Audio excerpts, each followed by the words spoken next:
I don't know how that old 2011 Kendall is still alive. Calling it a car feels generous. It's more like a metal carcass limping down the highway on borrowed time. Everything about it feels wrong. The brakes have the same resistance as a wet sponge. The engine wheezes like a lifetime smoker in winter, and I've stopped paying attention to the dashboard because the lights flicker like they're trying to send Morse code. Still, it runs. Somehow, against all logic.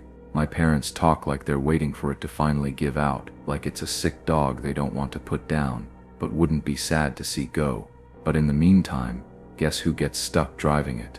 The Kendall's got its own language, its own temper. You have to coax it into starting, ease into second gear like you're apologizing. And then there's the wipers, or the lack of them. They haven't worked in months. Just sit there dead while the rain laughs in your face. Even a drizzle turns into a guessing game of what's in front of you. Could be a car, could be a ditch, could be nothing. But I live in Ashrock, and Ashrock is dry, bone dry. Always has been. My elementary school teachers practically bragged about it, like we were gifted with eternal sun. So yeah, I didn't worry about the wipers. I told myself it wouldn't matter. I told myself rain wasn't a thing here. That was before the drive back, before the storm, before everything went sideways. I'd been driving back from Colorado, just a few days out there visiting Jalen. One of those friends you fall out of touch with, but still feel like no time's passed once you see them. We drank too much, stayed up too late. It felt good to just exist outside of everything for a while. On the way back, I wasn't in a rush. Took the long way home. Just me, the road, and miles of desert nothing. Something about driving alone like that feels meditative. The hum of the tires, the occasional crackle from the radio, the way the sky stretches so wide it swallows you. I'd almost convinced myself that the Kendall was behaving for once. It was stupid optimism. In hindsight, I didn't even notice the clouds at first. There weren't any warning signs.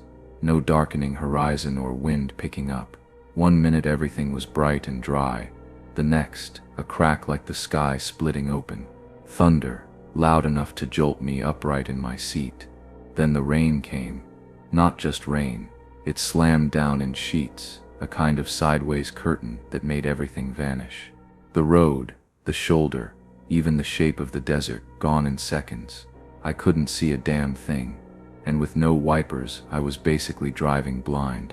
I panicked, pulled over fast, way off the highway, then kept inching forward into the dirt until I figured I was far enough to not get sideswiped by a truck. Gravel crunched under the tires until even that sound disappeared under the hammering rain. I thought it would let up. It didn't. If anything, it just got worse. And I just sat there waiting, wondering how long I'd be stuck. Time got weird out there. With the storm raging and nothing to look at but smears of water and desert shadows, minutes felt like hours. I remember trying to check my phone, but the signal was garbage. Figures. Out there. Even the sky doesn't want to talk to you. I must have been sitting there for a long time before I saw it. Headlights. A pair of them cutting through the downpour like twin eyes. Small car, maybe a sedan, gliding down the highway from the opposite direction. It was the first sign of life I'd seen since the rain started. For a second, I felt this dumb rush of relief, like maybe I wasn't completely alone after all. They slowed down. That's what stuck with me. They didn't just pass. They slowed, hovered, almost, like they were thinking about stopping. The way their headlights swept across the desert, I know they saw me. Or at least my taillights. My car wasn't exactly camouflaged out there. I held my breath, waiting, hoping, and then they just kept driving.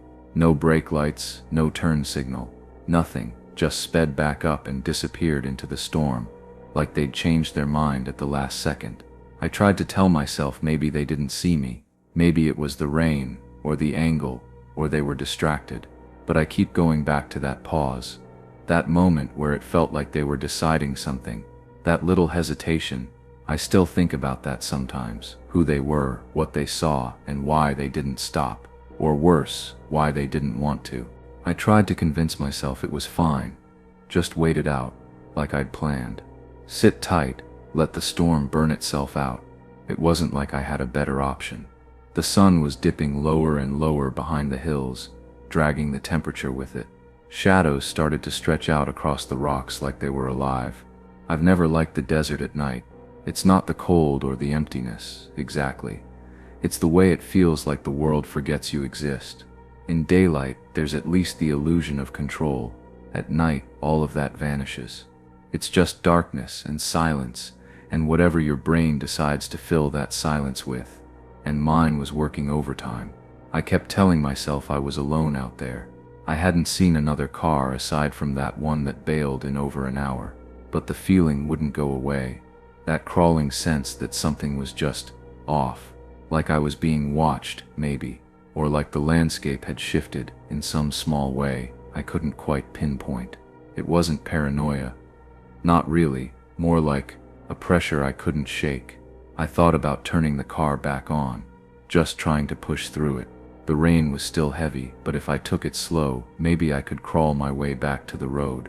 But I kept imagining the tires slipping, the car fishtailing, me ending up stranded or flipped or worse. Out here, nobody finds you. Not fast, anyway. So I stayed put. Even though every nerve in my body told me to move. I stayed, and I still don't know why that felt like the wrong decision. I must have drifted off for a second. Just that restless kind of half-sleep you fall into when there's nothing else to do but wait. The kind where your body stays tense even when your eyes are closed. I remember the low rumble of thunder fading into the background almost like static. Then I saw the flashes. At first I assumed it was lightning again. What else could it be? But something was off. These weren't bursts lighting up the whole sky. They were narrow, sharp, white beams cutting straight through the dark like searchlights, only smaller, focused like flashlights. They moved too much, not with the rhythm of someone walking, more chaotic. They twitched and jumped like whoever held them couldn't decide where to point or how to stay still. Not in any organized way, just scattered and unpredictable, unstable. That's when I sat all the way up and really looked. They weren't in the distance anymore. They were closer, a lot closer than I realized. Creeping through the rain, slow and deliberate. Not a car, not emergency lights. No engine, no voices. Just these flickering beams that felt too aware of me. Like they already knew I was there. Like they were searching, but not searching, more like confirming. I reached over and twisted the ignition off. Killed every light inside. Even the weak little glow from the dash. Slid down into the seat. Heart beating so fast I could feel it in my throat. I didn't know what was out there. I didn't want to find out, but I knew one thing for sure. Those weren't lightning strikes.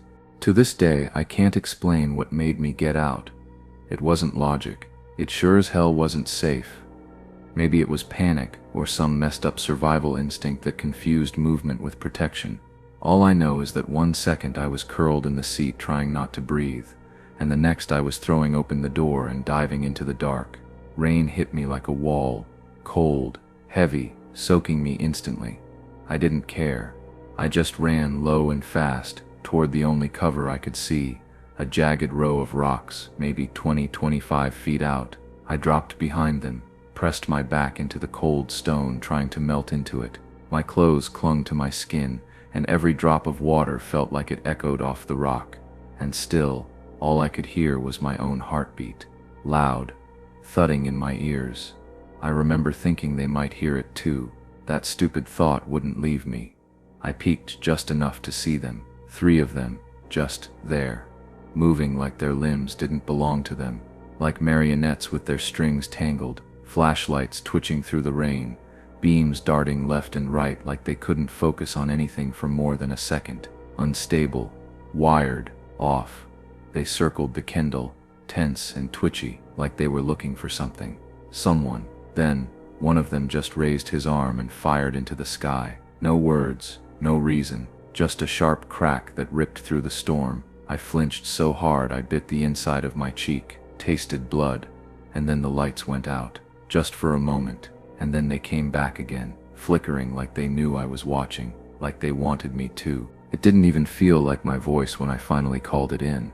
I kept it low, barely above a whisper, like I thought they'd still hear me. I fumbled through the details.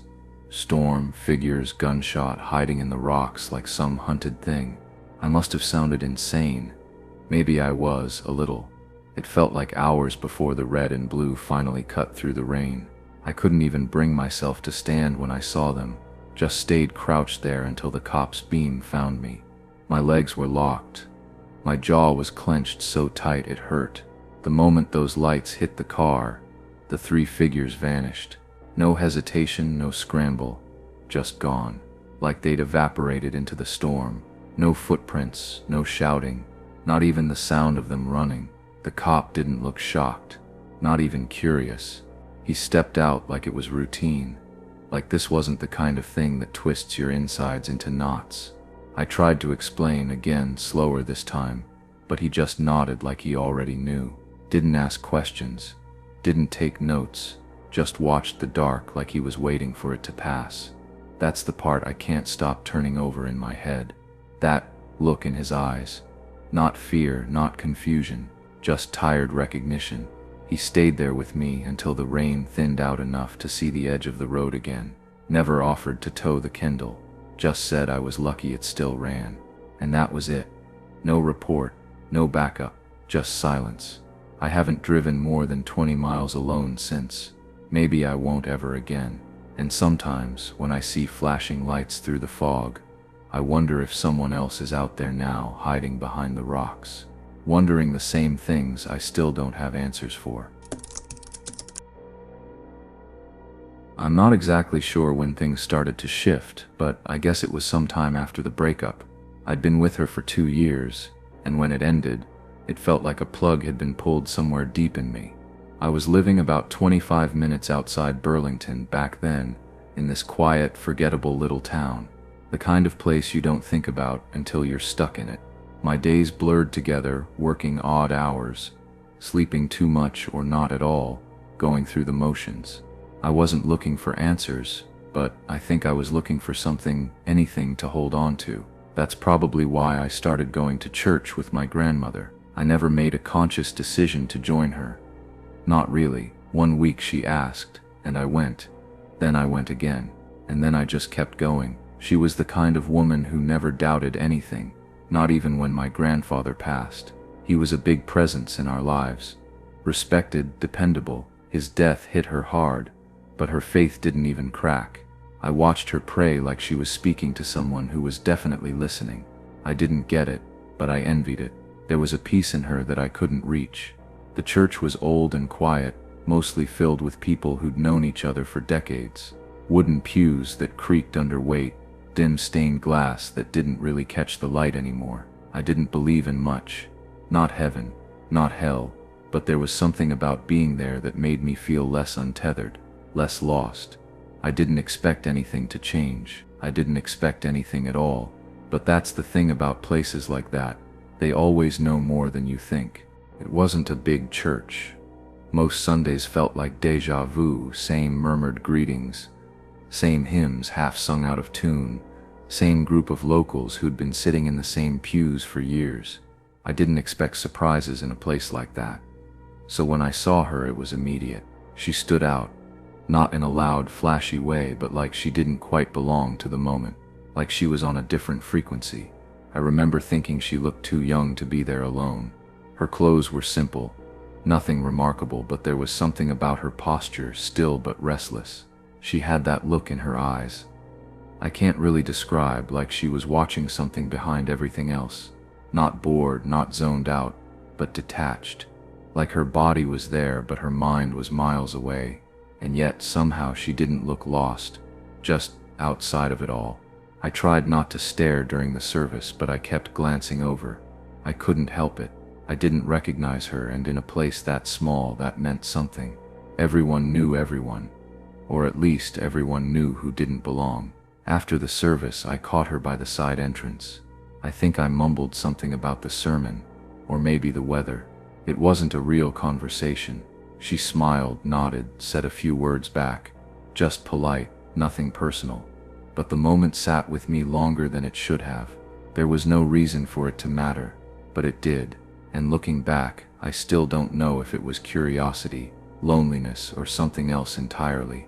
All I know is, from that point on, she stayed in my head, and I never asked myself why hard enough.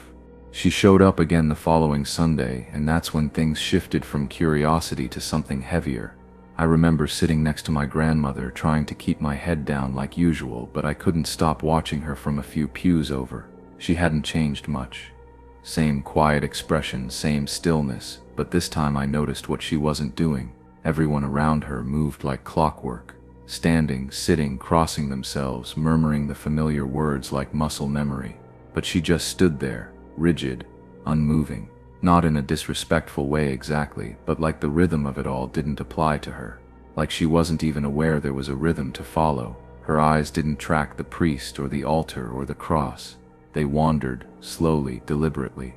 Sometimes up at the rafters, sometimes toward the stained glass, and once I swear she was staring straight at the choir even though they weren't singing.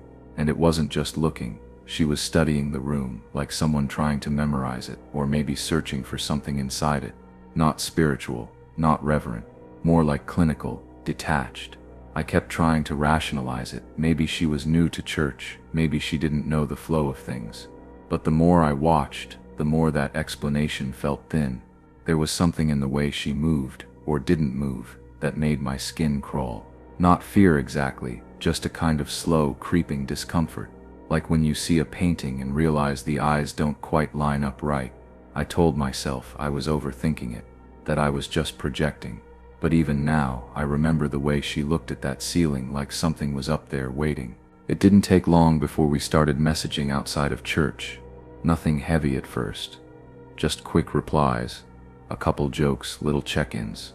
It was strange how quickly it became a routine. I remember thinking how easy it felt, even though I barely knew anything about her. She was funny in this dry, careful way. Thoughtful but guarded, like every message had been reread 3 times before sending. I looked her up online the way anyone does. Her profiles were almost empty, just a few old posts, a couple pictures that looked more like placeholders than memories. Hardly any comments, no tagged friends. It was like she existed in fragments, but weirdly that made her feel more tangible to me, like she wasn't performing for anyone. Like everything I was getting was direct, unfiltered, or at least it felt that way. She started opening up a little more as the days went on. Dropped mentions of a stepfather she didn't get along with. Said her mom had to move them fast. Left their old place behind like it was rotting from the inside out. There was something about the way she talked about her past that made me feel like it wasn't really past at all. Like it was still happening in the background, and she was just pretending it wasn't. I never pushed for details. I told myself it was out of respect, but part of me knew better. Part of me didn't want to break the spell by asking real questions. And another part, maybe the biggest, was afraid of what those answers might actually be. We finally made plans to meet up one night. It was the kind of date that didn't require much effort. Just a movie, then some quiet place to eat. Nothing fancy. I remember the way she sat across from me, calm and almost unreadable, but still engaged. She didn't talk much, but she listened in this way that made me feel like every word actually mattered.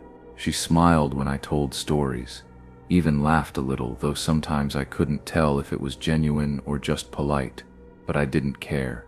I liked being around her. After we ate, I wasn't ready for the night to be over. There wasn't a plan or anything. I just asked if she wanted to drive for a bit. I told myself it was because I wanted to talk more without the noise of the restaurant, but honestly I think I just wanted more time. There was still this weight between us.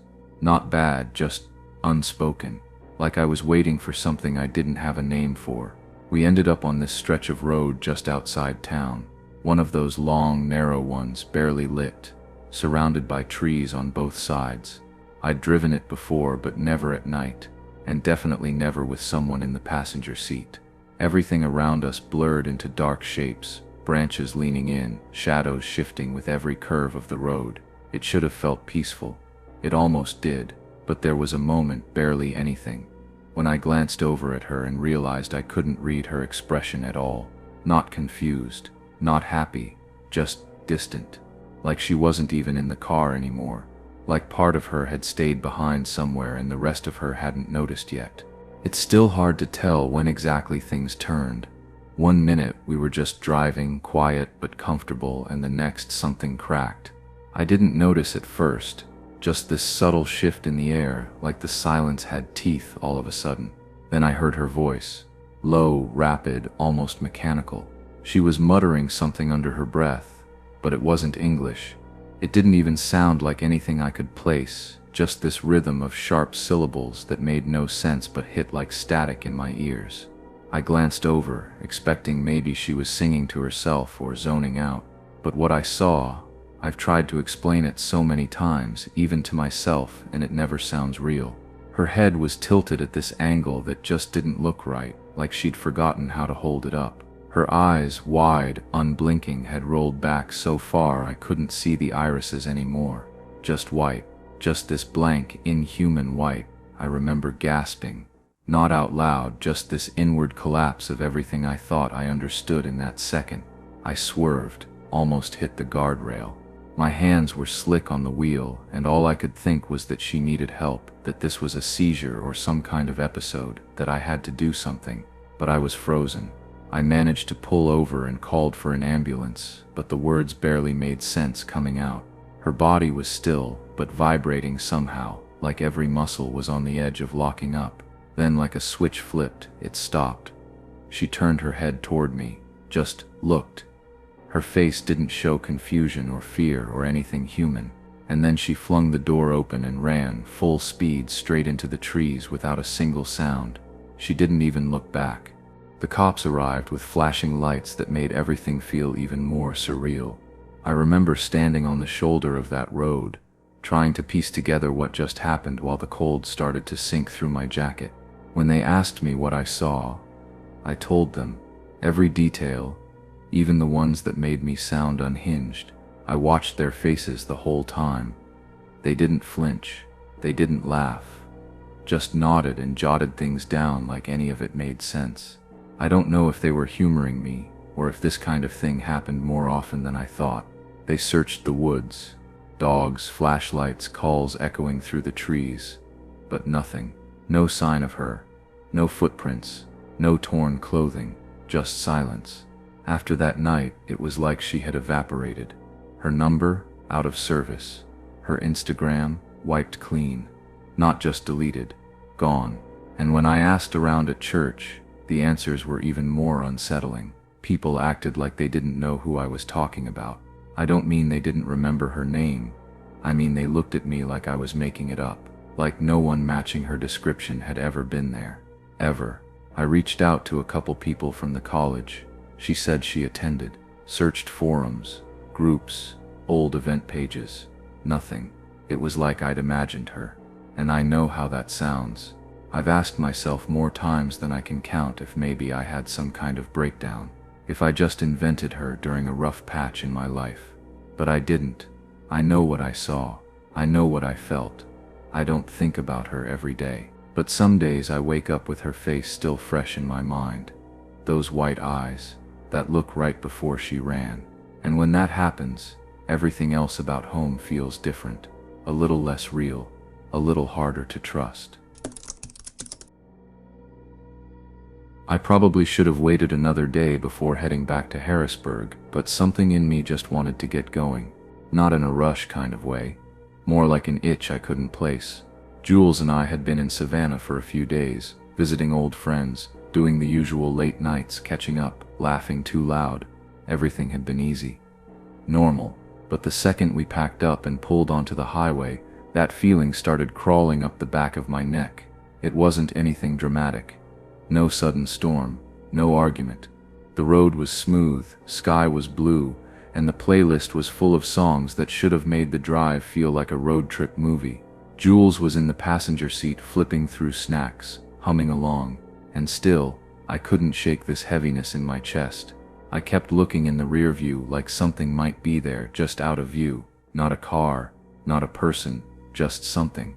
Maybe I was just overtired. Maybe it was post-trip blues or the weight of returning to real life. But I've done this kind of drive before. Long hauls, overnight pushes, weird roadside stops. This didn't feel like any of that. It was like something had shifted when we left. like we'd slipped out of step with the world just slightly, and the difference was too subtle to point at. But I felt it, and I guess what's bothering me now, thinking back on it, is how early it started. That unease wasn't something that crept in slowly. It was immediate, like I'd crossed a line the moment I merged back onto the highway. I just didn't realize it yet. We were somewhere in South Carolina when we decided to pull off the highway. Holloway Springs, the sign said.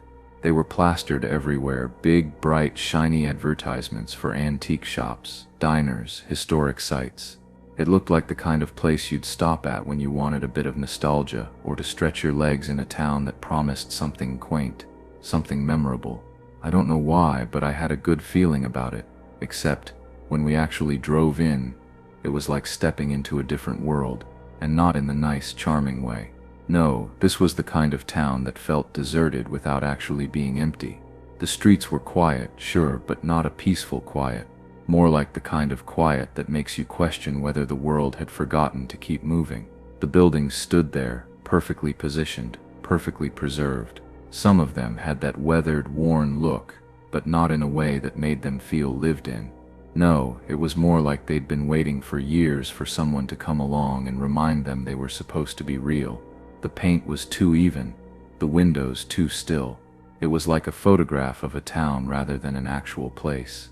Jules didn't seem to notice it at first, or at least she didn't mention anything. She was distracted by the road signs and all the options ahead. But I couldn't shake the feeling that there was something wrong in the air. Not abandoned, just hollow, like we'd missed a memo, some invisible sign that everyone else had read but us. Something was missing, but it wasn't something you could point at directly. It was in the way the world just seemed too quiet, too perfectly arranged. And I didn't know if I wanted to stick around to figure it out. I remember walking into the first little shop, just wanting something cold to drink. It looked like any other convenience store, fluorescent lights, tile floors, a rack of dusty postcards by the door. But the woman behind the counter caught my eye right away. She was tall, probably in her 30s, with dark hair tied back neatly, sharp cheekbones, and a kind of stillness to her that made her stand out. What I really remember, though, were the suspenders. Not something you see every day, especially in a place like that. They just stuck with me. Like a detail my brain decided to flag without asking why. Jules couldn't find the specific drink she always goes for, and she tends to get weirdly annoyed about that kind of thing. So we left. There was another place across the street, nearly identical layout, just mirrored. We figured we'd try there before heading back to the road. But the moment I stepped inside, my stomach turned. Behind the counter was the exact same woman, same face, same expression, same posture, same suspenders. At first I thought maybe she had walked over ahead of us somehow, or that the stores were connected in some weird way, but that didn't make any sense. It wasn't even like déjà vu, it felt intentional, like I was being made to notice it, like the town was trying to mess with me. I asked her if she had a sister or a twin. She looked at me like I'd asked if the sky was purple. No, she said. She was an only child, and that was it. Nothing else. Just this blank look like I was the weird part of the conversation. I couldn't let it go. I told Jules we needed to go back to the first place. I just needed to see. When we got there, the woman was gone. Not on a break, not out back. Gone, replaced by someone completely different. Short, light hair, older. No resemblance whatsoever. I can't even describe how disoriented I felt standing in that store again, knowing exactly what I'd seen just minutes earlier, and not being able to prove a second of it. It was like the ground underneath reality had shifted just slightly, and no one else seemed to notice. There was a gas station on the far edge of Holloway Springs, one of those generic chain ones with flickering lights and faded signage. The kind of place that always feels like it's just barely open. Jules said she needed the bathroom, so I hung back near the door while she went. I remember standing by the rack of keychains and local maps, doing that thing where you pretend to browse just to pass time. The place was quiet, not peaceful quiet, dead quiet. No hum of refrigeration units. No soft radio in the background. No cars outside. Even the guy at the register didn't seem to be doing anything. just sitting there, staring past me like I wasn't there. 5 minutes passed, then maybe 7. I wasn't timing it, but it started to feel long. Too long. I kept glancing toward the hallway where the bathrooms were, half expecting Jules to walk out, looking annoyed. But she didn't. I finally walked over and knocked. Nothing. I knocked again, harder. No sound. I turned to the guy at the counter and asked him if he could check. He looked at me like he'd been waiting for me to ask. He pulled a key from behind the register, walked over, opened the door, and it was empty. Completely empty. No sign of Jules. No sign anyone had even been in there. I stood there, staring into the bathroom like it might give me an explanation if I looked hard enough. Then Jules walked in through the front door, holding a bottle of water and chewing on sunflower seeds like nothing had happened. Said she never went inside. Said she walked around the side to get better reception because she had no signal. Just shrugged it off. But I was standing at the front the whole time. I would have seen her. She never walked past me. She never said a word about going around. I kept trying to figure out if maybe I missed it, if I zoned out, or blinked too long. But I wasn't tired. I wasn't distracted. I just lost time, or something else took it from me. When we pulled in, the lot was empty. Completely. Not a single car at the pumps. No one inside the building, not even that weird drifting hum you sometimes get from distant highways. Just stillness. It felt like we'd stepped into a place that had been paused. I remember noting how clean everything looked. Almost staged. The concrete wasn't stained. The trash bins weren't full. Even the signage didn't have that sun-faded look most stations get. It didn't feel new, just untouched. I figured it was one of those backroad pit stops people always skip. We were inside for maybe a minute, 2 at most. Jules grabbed a drink and I picked up gum or something dumb just to buy something, keep things moving. I didn't even hear a door chime. Nothing. Then we stepped back outside and it was like someone hit play on a different tape. The lot was full, not just busy but slammed. Every pump had a car. People were moving between vehicles, some talking, some just standing around. A kid was crying near the air pump. A woman was walking her dog. It was like all these people had been here long before us, like they'd been waiting. But here's the thing, they were looking at us. Not all of them, but enough to notice. Not casual glances either. I mean really looking, heads turning, eyes tracking. It didn't feel like curiosity. It felt like recognition, like we'd stepped somewhere we weren't supposed to, and they all knew it. Jules didn't say anything, just got in the car fast, and I followed. We didn't even pump gas. I kept thinking maybe we'd missed something, maybe time slipped, maybe we were the weird ones. But the whole thing felt like a glitch, like walking into a room that was meant to be locked. It was the kind of detail I wouldn't usually notice, just a gray Honda minivan with a windshield cracked, like someone had punched it dead center. The spiderweb pattern stretched almost all the way across. The side was scratched up too, like it had scraped against something rough, branches maybe, or a wall. Jules tried to make a joke about it. I don't remember the words, just this nervous little laugh that didn't land the way she probably meant it to. We passed it and left it behind. That was that, until it wasn't. Maybe 30 minutes later it passed us. Same exact van, same busted windshield, same scuffed up panel, same pine tree air freshener swinging from the mirror. Not similar. The same. I felt my stomach drop the second I saw it pull ahead. I looked at Jules, but she was scrolling through her phone like nothing was weird. But I knew I wasn't wrong. What bugged me more than seeing it again was that it shouldn't have been possible. We hadn't pulled over.